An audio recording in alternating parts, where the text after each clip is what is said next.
Good evening, little birds. Welcome to the campfire. The snow and ice have left us, and it is my pleasure to welcome you back to Campfire Stories.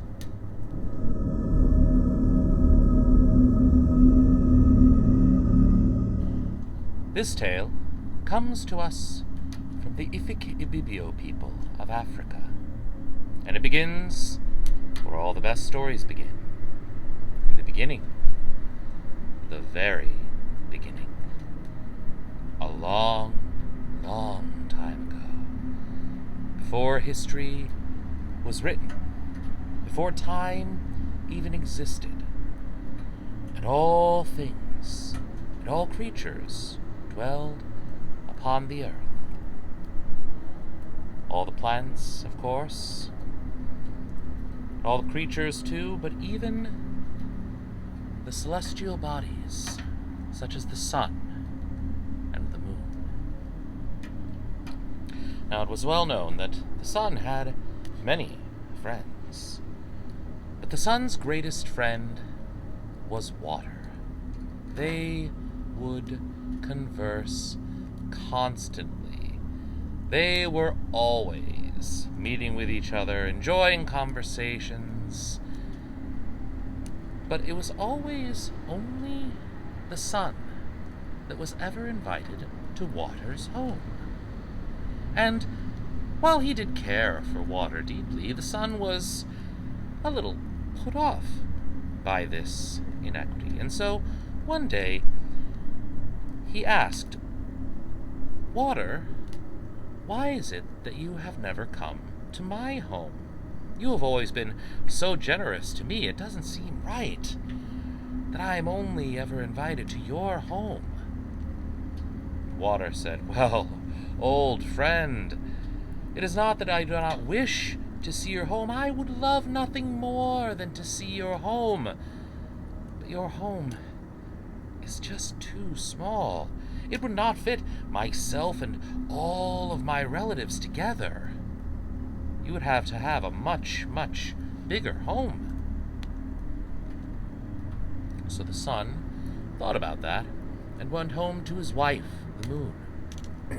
They talked, and together they decided they would build a great compound to house Water for his first visit. And so they worked.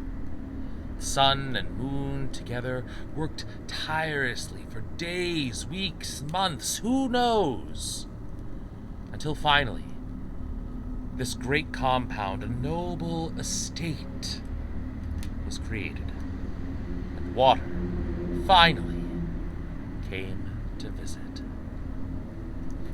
Water entered the door and quickly began filling the space, and all the fish and seaweed flowed in with Water as well. And soon the sun and the moon were up to their ankles in the water, and Water said, "May I continue to come in?"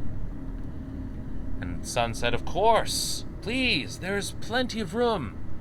And so Water continued flowing through the door, eventually flowing through all the windows, and even more creatures, lobsters, crabs, sea urchins, eels, all came pouring in, and soon the sun and moon were up to their waists, and Water said again, "May I continue to come in?" And the sun said, of course, please, come in, there's room for all." And so Water continued to come in, and even greater creatures, sharks and whales, began to flow through the doors and over the rooftops, and soon the sun and moon were up to their necks, straining to try and keep their heads above water, and Water still continued, "May I continue to come in?" And the sun said, yes, of course, please do, there's room for all." And so Water continued to flow into the home, into this great compound, and soon the sun and the moon had to sit on the roofs, and the sun, of course, did not mind, and he did not want to offend his dear friend the Water, and so he said nothing.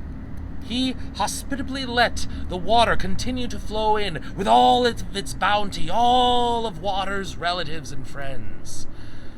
And soon, it even grew to dwarf the rooftops, and the sun and moon were forced to flee high up into the sky, into the heavens.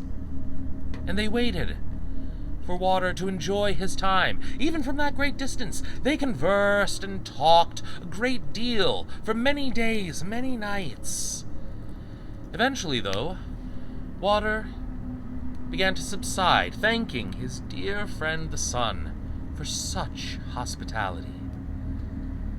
And as the water began to recede from the compound, the sun and moon considered going back down to their slightly waterlogged home. But then they looked down and saw the sheer wonder and beauty of the earth.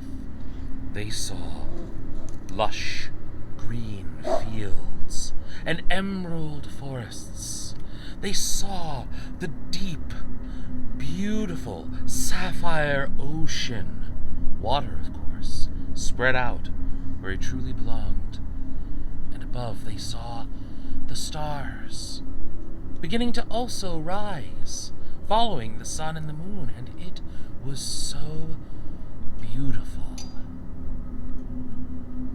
And the sun and the moon looked at each other, and together they made a decision that they would stay up there in the heavens, so they could always watch this serene beauty that was the earth. And that is why the sun and the moon dwell in the sky. I hope you enjoyed this charming little tale at the campfire, little birds. I am Caspian Crow, and I bid you good nightmares.